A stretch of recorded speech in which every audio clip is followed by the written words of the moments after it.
금요기도에 나오신 성도님들을 환영하고 축복합니다. 이 시간 함께 찬양하실 때에 찬양의 가사가 그냥 노랫말이 아니라 우리의 삶의 고백, 우리의 마음의 고백이 되길 소망합니다. 이 시간 함께 찬양하실 때 전심을 다하여서 기쁨으로 그리고 주님을 찬양하며 영광 올려드리며 함께 찬양하는 시간이 되시길 소망합니다.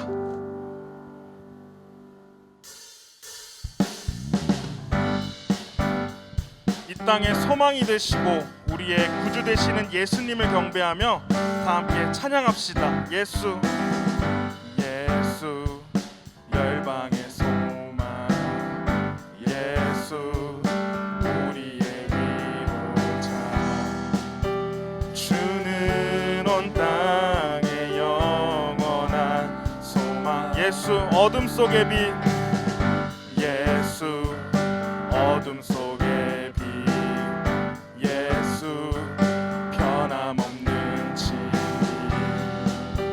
주는 온 땅의 빛이 되시네. 우릴 위해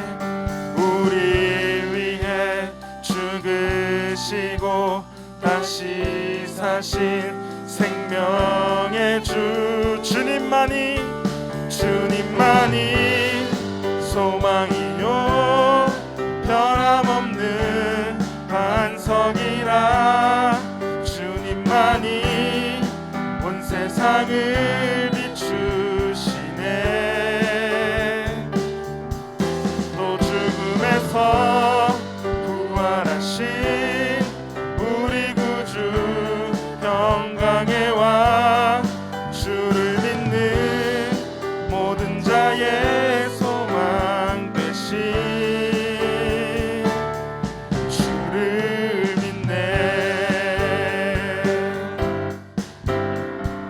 우리 다시 한 번 더 고백합시다. 예수, 열방의 소망, 예수, 열방의 소망, 예수, 우리의 위로자, 주는 온 땅의 영원한 소망. 예수, 어둠 속의 빛, 예수, 어둠 속의 빛, 예수, 변함없는 진리, 주는 온 땅의 빛이 되시네. 우릴 위해 죽으시고 다시 사신 생명의 주, 주님만이 소망이요, 주님만이 소망이요 변함없는 반석이라. 주님만이 온 세상을 비추시네.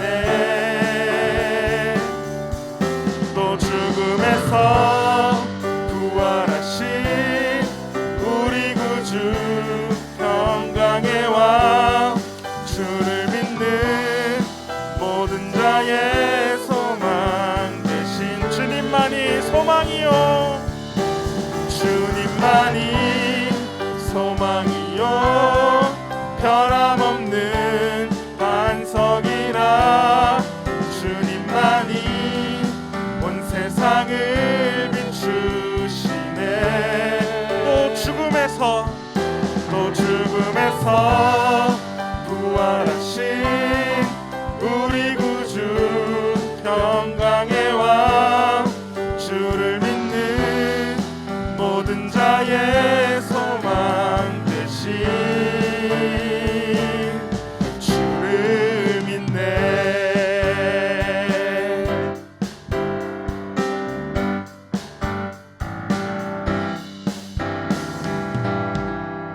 우리의 구주 되시는 주님께 영광의 박수 올려드립시다.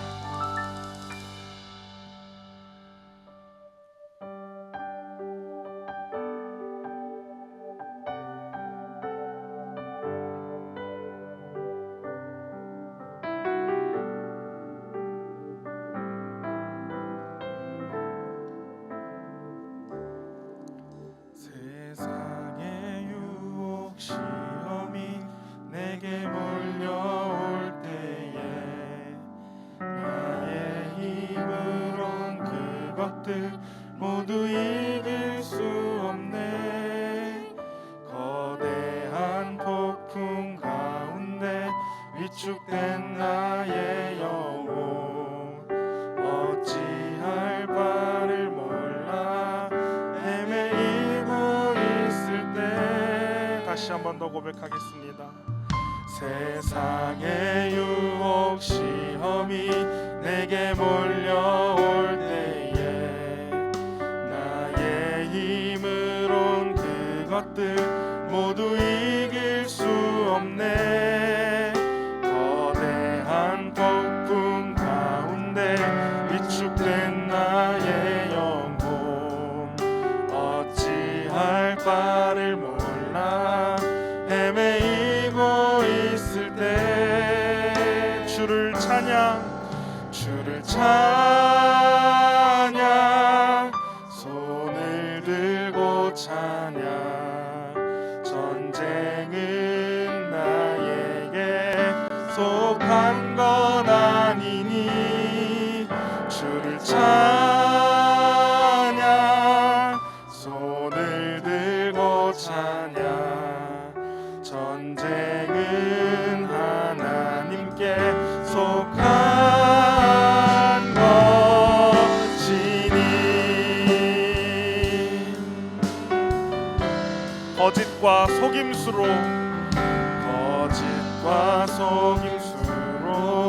가득 찬 세상에서 어디로 갈지 몰라 머뭇거리고 있네. 공중의 권세 잡은 자 지금도 우리들을 실패와 절망으로 넘어뜨리려 하네. 주를 찬양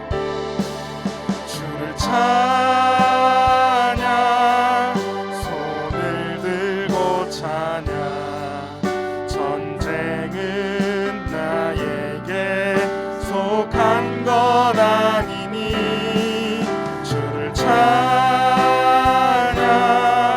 손을 들고 찬양 전쟁은 하나님께 속한 것이니.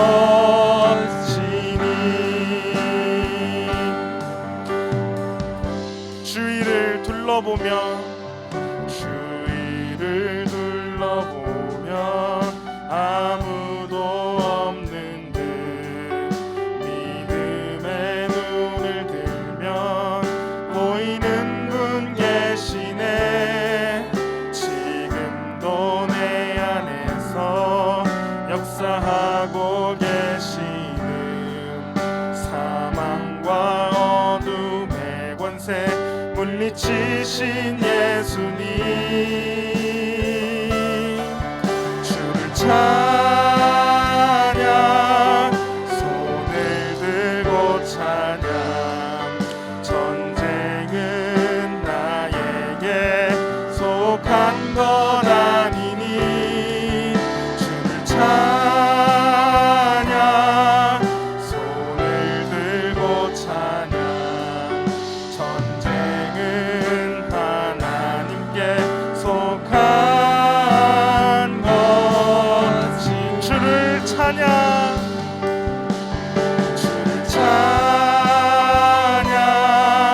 손을 들고 찬양 전쟁은 나에게 속한 것 아니니 주를 찬양 손을 들고 찬양 전쟁은 하나님께 속한 것. 마지막으로 고백합시다. 주를 찬양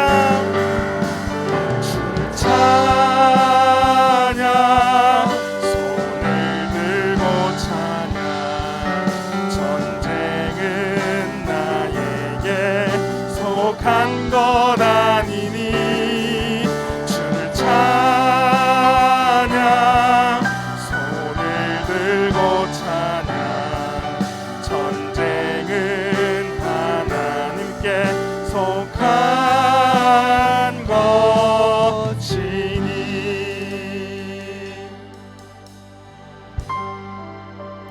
함께 기도하길 원합니다.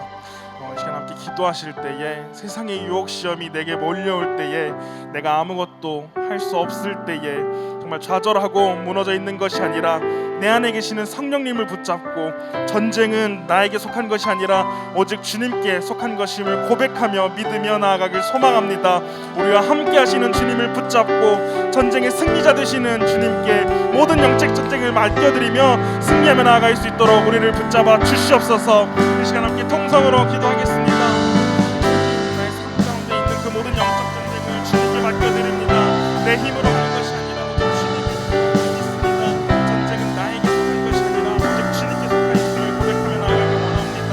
내 두 손을 들고 주님께 찬양하며 나아갈 때에 전쟁은 하나님께 속한 것임을 고백하며 나아갈 때에 모든 영적 전쟁 가운데 승리를 하실 줄 믿습니다. 모든 영적 전쟁 가운데 승리를 경험하며 오직 주님이 나의 구주 되시고 우리의 승리자 되심을 고백하며 나아갈 줄 믿습니다. 우리 함께하여 주시옵시고 이 세상 악한 세상 가운데서 내가 믿음을 잃지 않고 오직 주님을 붙잡으며 우리의 승리자 되시는 우리의 구원자 되시는 우리의 반석 되시는 주님을 붙잡고 주님을 찬양하며 나아가는 우리가 될 수 있도록 주님의 모든 성령이 될 수 있도록 주님께서 함께해 주시옵소서. 아무것도 없다고 느껴질 때에 오직 주님만이 내 옆에 계심을 내가 믿습니다. 주님도 내 안에서 역사하고 계시고 내 안에서 좌절하사 다스려 주시는 주님을 붙잡고 내가 나아가길 원합니다. 사망과 어둠의 권세를 이기신 예수님을 붙잡고 내가 나아가길 소망합니다. 그래서 인도하여 주시옵시고 역사하여 주시옵소서. 내가 오직 주님을 붙잡고 나아가길 원합니다.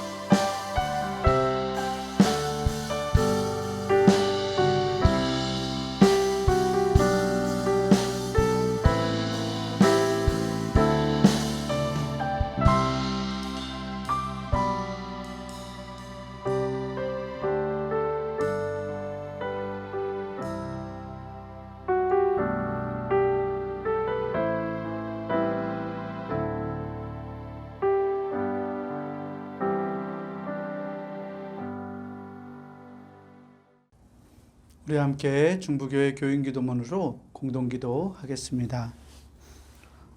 혹 내가 하늘에 닿고 비를 내리지 아니하거나 혹 메뚜기들에게 토산을 먹게 하거나 혹 전염병이 내 백성 가운데에 유행하게 할 때에 내 이름으로 일컫는 내 백성이 그들의 악한 길에서 떠나 스스로 낮추고 기도하여 내 얼굴을 찾으면 내가 하늘에서 듣고 그들의 죄를 사하고 그들의 땅을 고칠지라. 생사와 복을 주관하시는 하나님, 이 땅이 코로나19 바이러스로 인해 고통과 아픔 속에서 신음하고 있습니다. 주여 우리를 불쌍히 여겨 주시옵소서. 먼저 우리의 더러운 죄악을 용서해 주시옵소서. 우리가 죄악 속에 살아왔음을 고백합니다. 거룩하라고 하셨지만 거룩하지 못했고 사랑하라고 하셨지만 사랑하지 못했습니다. 불의하고 죄로 가득한 사회를 보면서도 용납하고 때로 눈 감고 살아왔음을 회개합니다. 우리를 불쌍히 여기사 용서해 주시옵소서. 코로나19 바이러스로 인해 병든 이들을 치유해 주시고 고통과 두려움과 우울함 속에 있는 주의 자녀들에게 용기를 허락해 주시옵소서. 이 바이러스와 싸우는 지도자들과 의료진에게 지혜와 용기를 주셔서 지치지 않게 하시고 잘 인도하게 하여 주시옵소서. 이 악한 바이러스의 세력이 속히 물러가게 하시고 정치, 경제, 사회, 문화 모든 분야에 있어서 이 땅이 안정되게 회복시켜 주시옵소서. 보통의 평범한 삶이 복임을 알게 하시고 주님의 은혜 속에 살아왔음을 깨닫게 하여 주시옵소서. 하나님이 세우신 교회들을 보호하시고 우리 중부교회도 지켜주시옵소서. 모두의 건강과 안전을 지켜주시고 교회의 모든 예배와 활동이 정상화될 수 있도록 인도해 주시옵소서. 모든 백성이 고난 중에 하나님을 향하여 기도하게 하시고 모든 것이 하나님의 능력 안에 있음을 깨닫고 주께 돌아오는 기회가 되게 하여 주시옵소서. 우리를 사랑하시는 예수 그리스도의 이름으로 기도하옵나이다. 아멘. 오늘 우리에게 주시는 하나님의 말씀은 누가복음 10장 30절에서 37절까지 말씀입니다. 누가복음 10장 30절에서 37절까지 말씀입니다.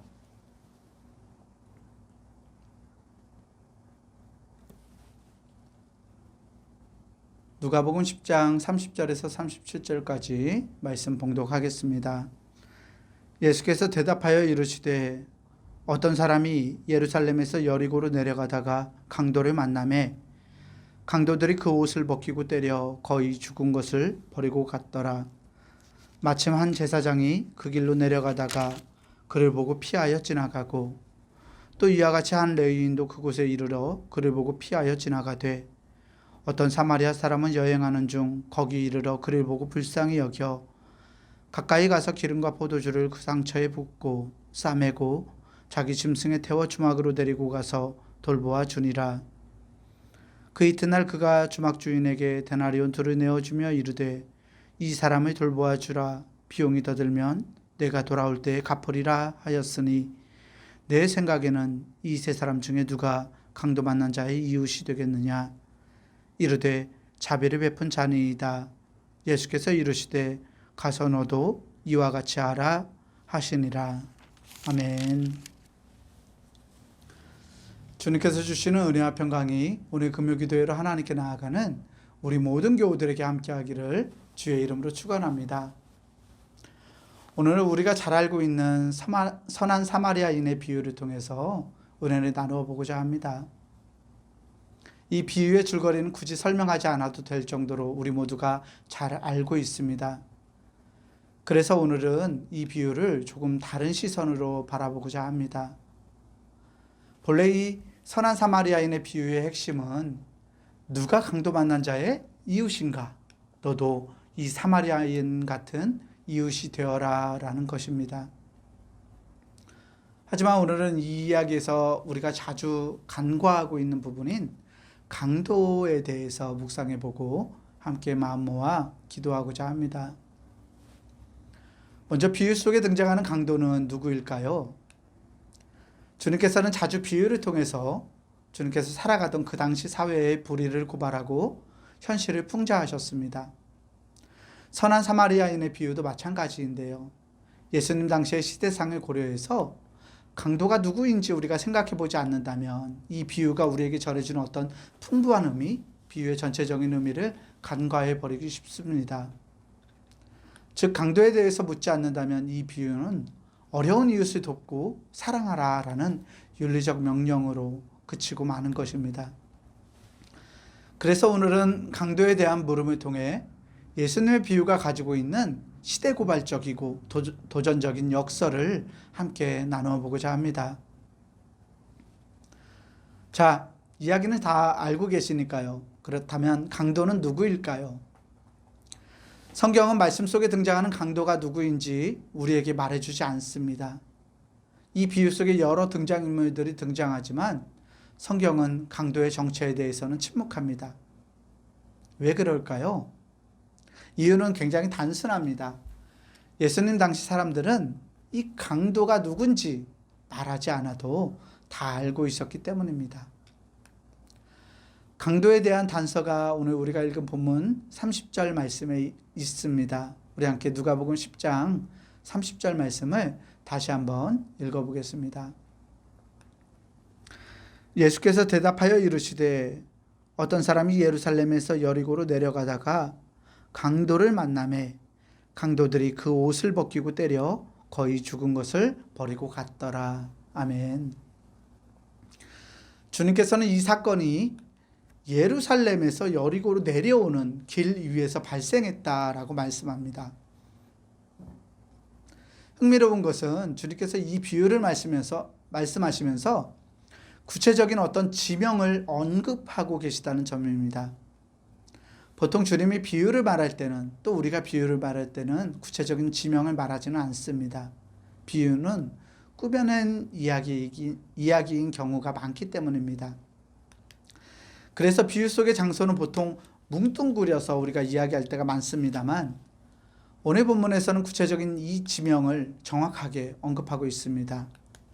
예루살렘에서부터 여리고로 내려가다가 라고 말합니다.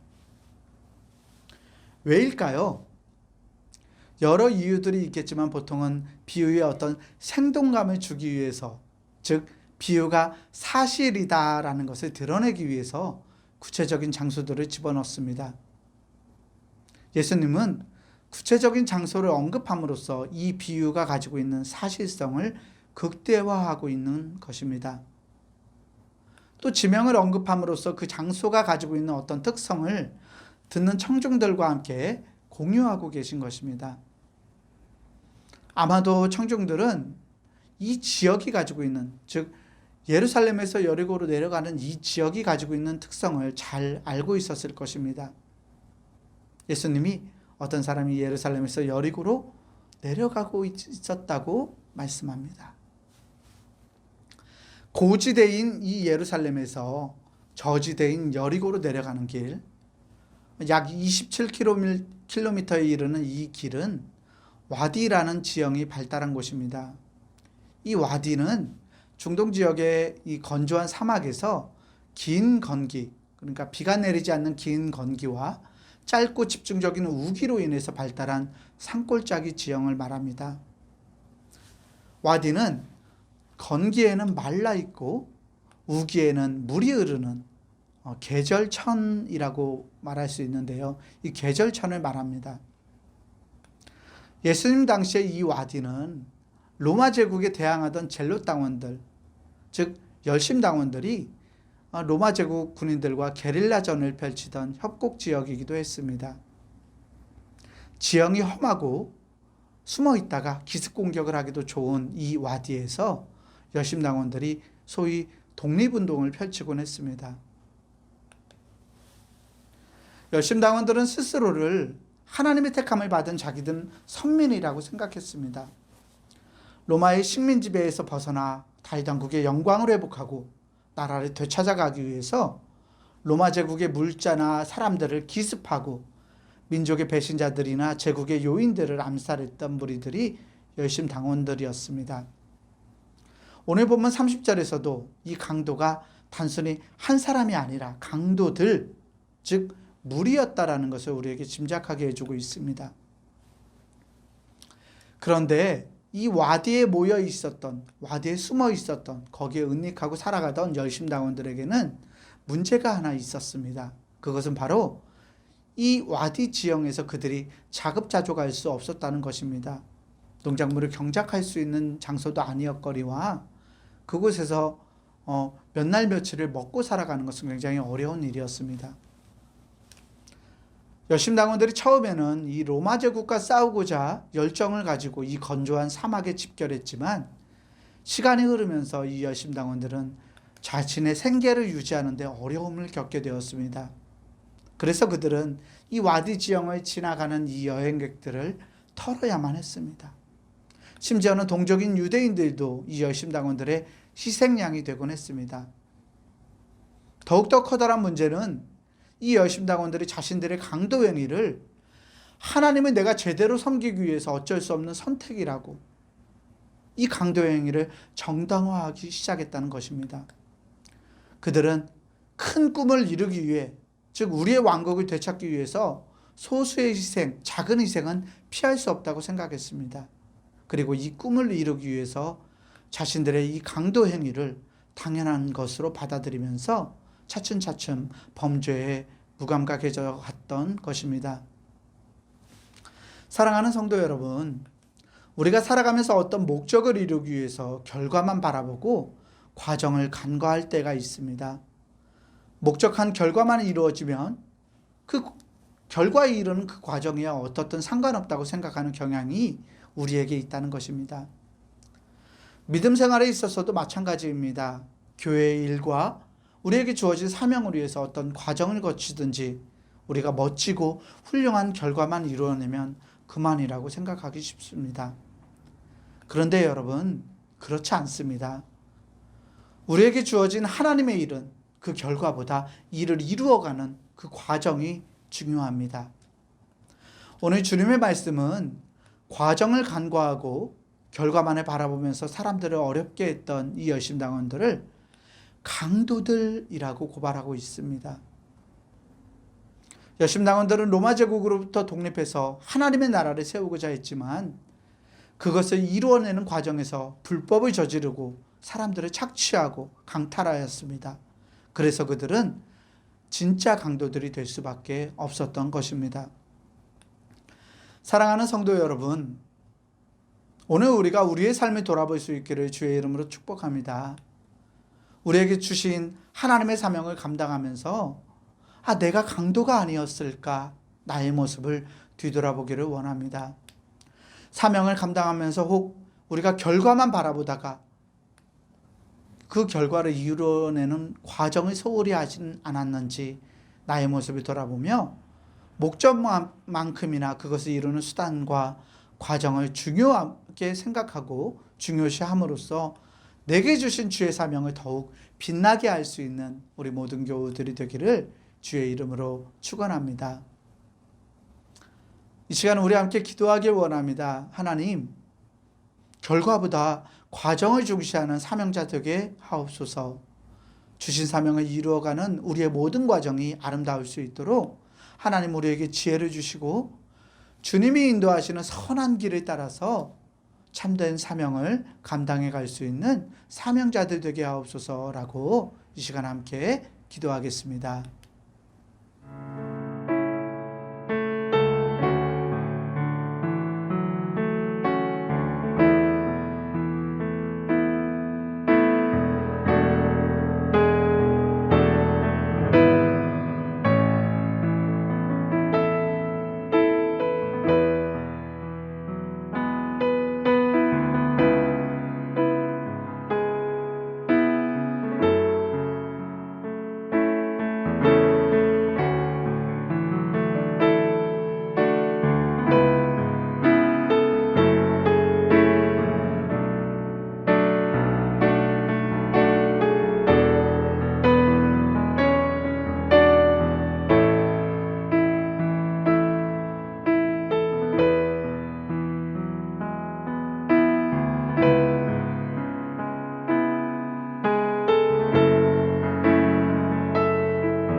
다시 예수님의 비유로 돌아가 보면 명시적인 강도들이 아니지만 강도와 다름없었던 이들을 볼 수 있습니다.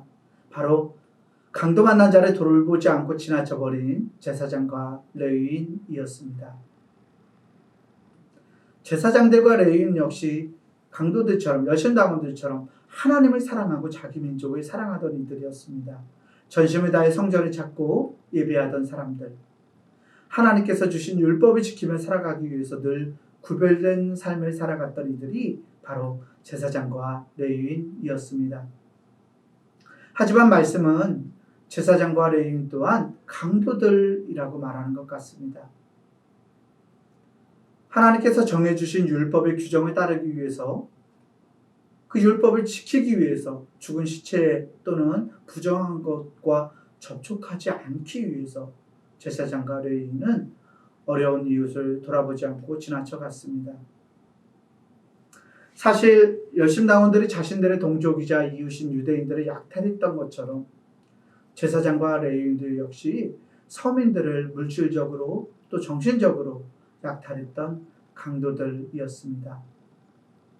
유대 민족의 지도자들이었지만 식민지 백성들이 당하고 있는 이 어려움들을 돌아보지 않고 자기의 이 기득권의 체제와 그 기득권을 유지하기 위해서 성전세를 강제로 계속 거두고 친로마 세력과 결탁해서 백성들이 살아가던 삶에 더욱더 고통을 부과했던 사람들이 바로 제사장들과 레위인들이었습니다.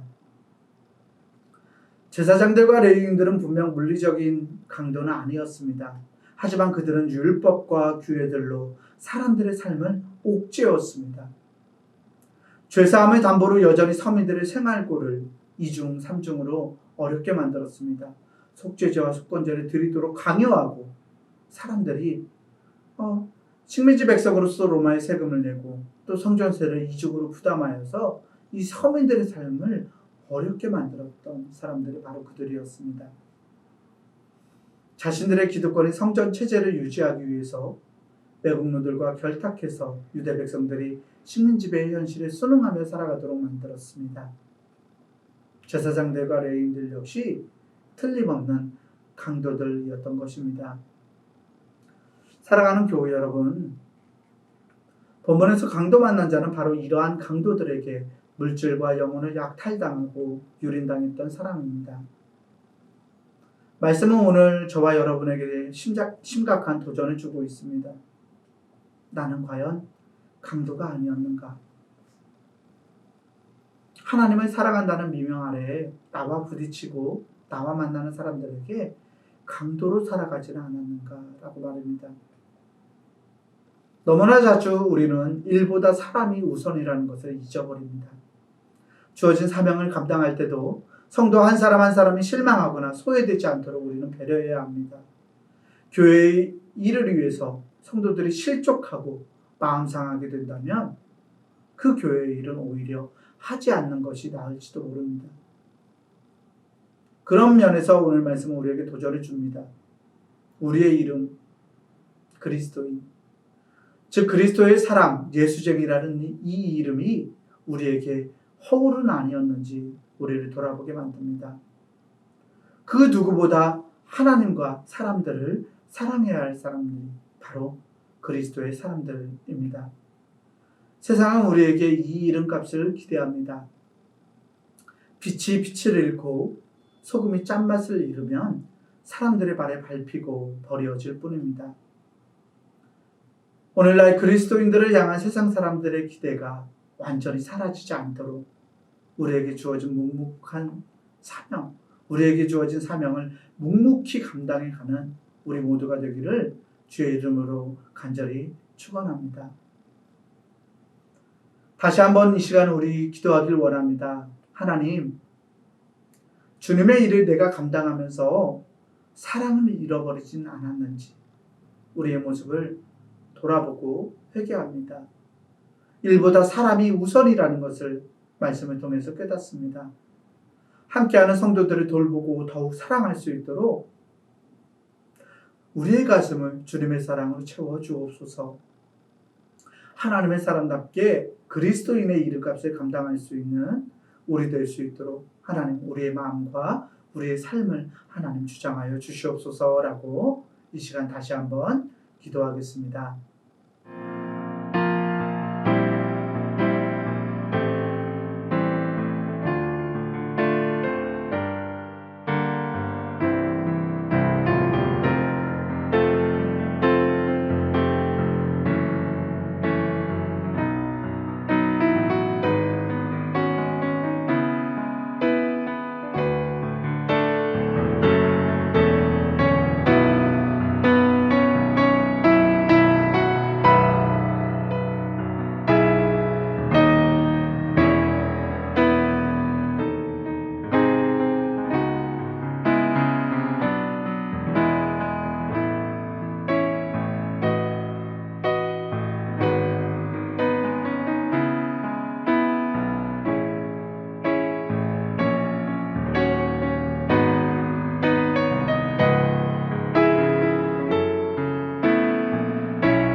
이제 다시 말씀으로 돌아가서 이웃에 관해서 생각해 보고자 합니다. 주님께서는 선한 사마리아인의 비유를 통해서 보통 알고 있었던 이웃의 의미와 그 사랑의 지평을 확장하셨습니다. 우리는 이웃이란 말을 들을 때 옆집 사람, 또 우리 마을 사람, 우리 동네 사람을 떠올리지만 원래 이웃이라는 이 말이 가지고 있는 의미는 조금 다릅니다. 히브리어와 예수님 당시의 아람어에서 이웃을 뜻하는 말이 레아라는 단어인데요. 이 단어는 친구, 동반자 또는 몸종이라는 의미를 가지고 있습니다. 따라서 이웃, 즉 레아는 단순하게 나와 옆에 살아가고 있는 사람이 아니라 내 옆에 있는 사람, 동물들, 민족, 내 옆에 종교, 심지어는 원수까지도 포함하고 있는 말입니다. 주님은 이 비유를 통해서 소극적인 의미로서의 이웃의 범위를 확장하고 계십니다. 자신과 같은 종교, 이데올로기, 신념, 취미 등을 공유하는 사람으로서의 이웃의 개념을 더 넓혀서 이웃이라는 이 단어를 새롭게 정의하고 계신 것입니다. 예수님의 비유에서 강도 만난 자를 돕는 이가 누구였지요? 그것은 바로 유대인들이 경멸하고 원수처럼 취급하던 사마리아인이었습니다. 유대인들은 사마리아인을 자신이 기르던 개보다 못한 존재로 여겼습니다. 그런데 주님께서는 강도 만난 자의 참된 이웃이 사마리아인이라고 말씀하시면서 이 질문을 던졌던 율법교사에게 가서 너도 이와 같이 하라라고 말씀하고 계십니다. 본문은 우리들에게 선한 사마리아인과 같이 자비를 베푸는 이가 되라고 말씀합니다. 그런데 선한 사마리아인처럼 살아가는 일은 그리 녹록하지 않은 일입니다. 원수를 사랑하는 것은 고사하고 우리가 잘 알고 지내는 이웃들에게도 선한 이웃으로 살아가는 게 어렵다는 것을 우리는 잘 알고 있습니다. 말씀대로 순종해야 할 터이지만 참된 그리스도인으로 하나님께 영광을 돌리며 살아가는 게 얼마나 힘이 드는지요. 머리로는 우리가 잘 알고 있지만 삶으로 실천하며 살아가는 게 어려운 우리들의 현실. 오늘 본문에 등장하는 율법교사는 이러한 우리들의 자화상인 것 같습니다. 하나님의 말씀을 잘 알고 있고 어떻게 살아가야 하는지도 알고 있지만 그것을 살아낼 수 없었던 사람 말입니다. 우리에게 닥쳐있는 이 어려움을 어떻게 극복할 수 있을까요? 답은 가까운데 있습니다. 바로 오늘 비유 가운데 말입니다. 서두에 오늘의 비유가 단순히 윤리적인 명령이 아니라고 말씀드렸는데요. 이는 오늘의 비유가 단순히 착하게 살아가라, 선한 사마리아인처럼 살아가라 라는 것이 아니라는 말씀입니다. 강도 만난 자의 이웃은 사마리아인이었습니다. 유대인들에게 있어서 사마리아인은 낯선 존재였습니다. 이유는 그들에게 도움을 기대할 수 없는 존재이기 때문이며 유대인들이 정의하던 사람의 범주에도 들어오지 않았던 그런 이들이 바로 사마리아인이었기 때문입니다. 그런데 본문을 통해 발견한 것처럼 이 낯선 사마리아인이 바로 참된 이웃이었습니다. 낯선 사마리아인은 강도 만난 자에게 가까이 가서 기름과 포도주를 그 상처에 붓고 싸매어 주었습니다. 나아가 자기 짐승에 태워서 주막으로 데리고 가서 돌보아주고 주막 주인에게 값을 치르면서 이 강도 만난 자를 돌보아주라고 부탁까지 했습니다. 강도 만난 자가 기대하지 않았던, 아니 절대로 기대할 수 없었던 낯선 존재. 이 낯선 존재가 이 강도 만난 자를 환대하고 있습니다. 이 낯선 사마리아인은 누구입니까? 우리 함께 오늘 본문 말씀 33절을 다시 한번 읽어보겠습니다.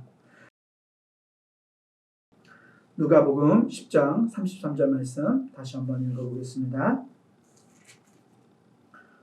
어떤 사마리아 사람은 여행하는 중 거기 이르러 그를 보고 불쌍히 여겨. 아멘.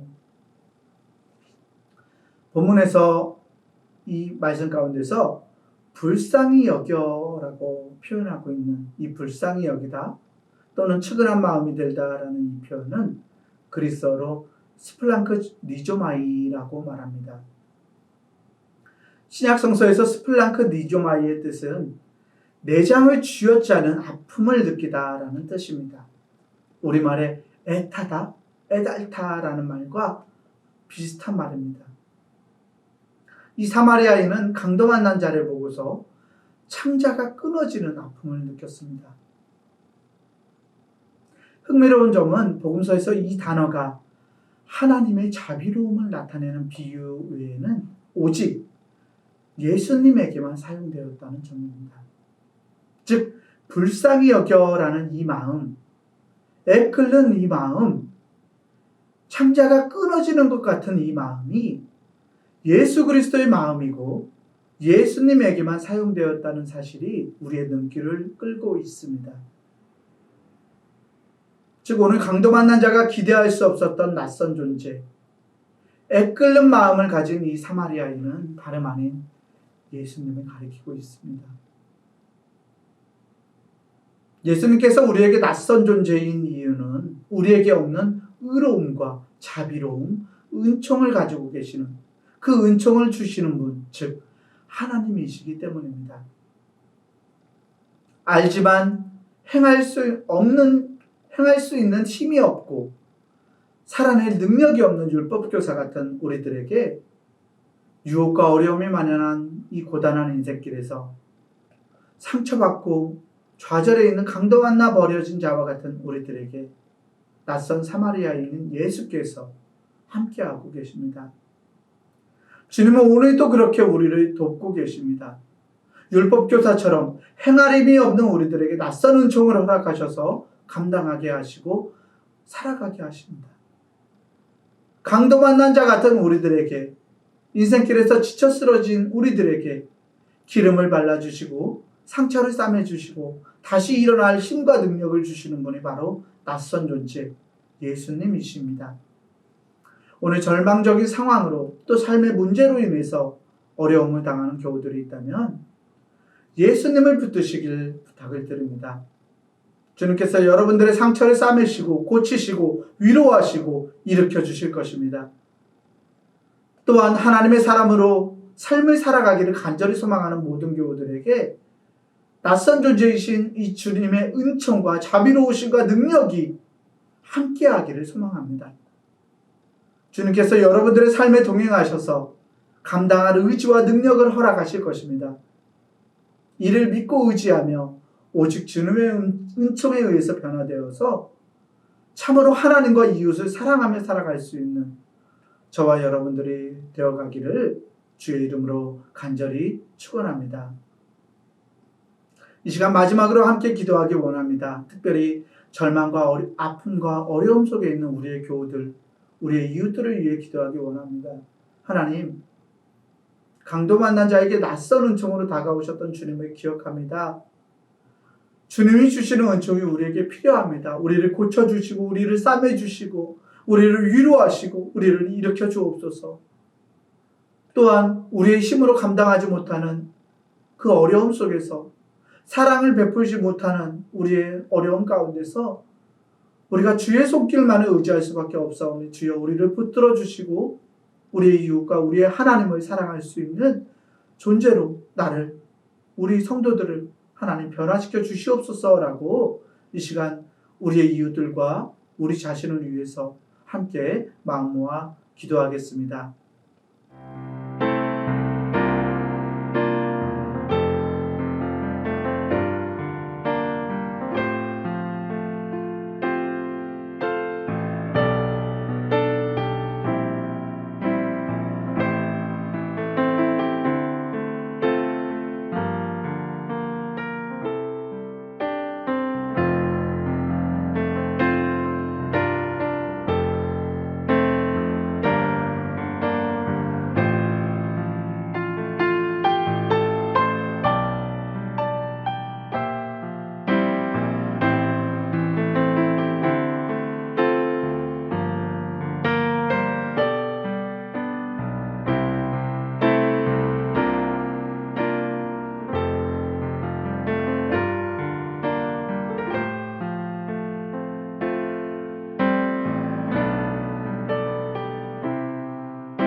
자비로우시고 은혜로우신 아버지 하나님 감사합니다. 하나님 오늘 선한 사마리아인의 비유를 통해서 강도에 대해서 또 우리의 이웃에 대해서 나누었습니다. 하나님의 사명을 감당하면서 우리가 과정보다 결과를 중시하고 사람보다 일을 중시함으로써 사람들을 소외시키고 사람들을 어렵게 만들고 힘들게 한 강도들과 같이 살아가진 않았는지 우리의 모습을 되돌아봅니다. 하나님, 우리의 잘못을 주님 앞에 내려놓고 이 시간 회개하며 나아가오니 하나님 우리를 용서하여 주시고 하나님 우리 안에 주님의 사랑과 은총을 채워주셔서 참된 사랑으로 사명 감당해 갈 수 있는 사명자들 다 되게 하여 주시옵소서. 우리의 어려움과 고통과 아픔을 아시는 하나님, 강도 만난 자에게 낯선 존재로서 다가오셨지만 자비와 사랑을 베풀어 주시고 참된 주님의 자비로우심으로 하나님 이 강도 만난 자의 상처를 돌보아 주시고 싸매 주시고 고쳐 주셨던 사마리아인 같은 예수 그리스도를 기억합니다. 하나님, 우리 또한 예수님과 같은 선한 이웃이 되길 소망합니다. 우리의 힘으로서가 아니라 하나님이 주시는 은총을 통해서 이웃을 사랑할 수 없었던 우리들이 이웃을 사랑할 수 있는 자로 변화되길 원합니다. 하나님을 사랑할 수 없었던 우리들이 하나님을 사랑할 수 있는 자로 우리의 존재가, 우리의 성품이 변화되길 원하오니 하나님 우리 안에 찾아오셔서 우리를 붙들어 주시고 우리를 고쳐 주시고 우리를 참된 하나님의 사람으로 일으켜 세워 주시옵소서. 아픔을 당하고 고통을 당하고 병 가운데 있는 우리 어려운 이웃들을 하나님 기억하여 주시사 하나님 그들 가운데 치유의 역사가 일어나게 하시고 하나님의 사랑하심과 하나님의 긍휼히 여기심과 하나님의 사랑, 하나님의 자비로우심이 드러날 수 있도록 하나님 마음껏 역사하여 주시옵소서. 이 귀한 밤 하나님을 향해 드리는 우리의 마음을 하나님 받으셨을 줄 압니다. 우리의 기도와 우리의 마음의 소원 위에 하나님 함께하여 주시사 하나님이 살아계심을 세상 가운데 드러내시고 주님의 영광이 우리의 역사 가운데서 하나님 드러날 수 있도록 하나님 마음껏 우리를 주장하여 주시옵소서. 감사드리오며 우리를 죄 가운데 구원하여 주신 또 우리의 낯선 이웃이 되시는 우리 구주 예수 그리스도의 이름으로 감사하며 기도하옵나이다. 아멘.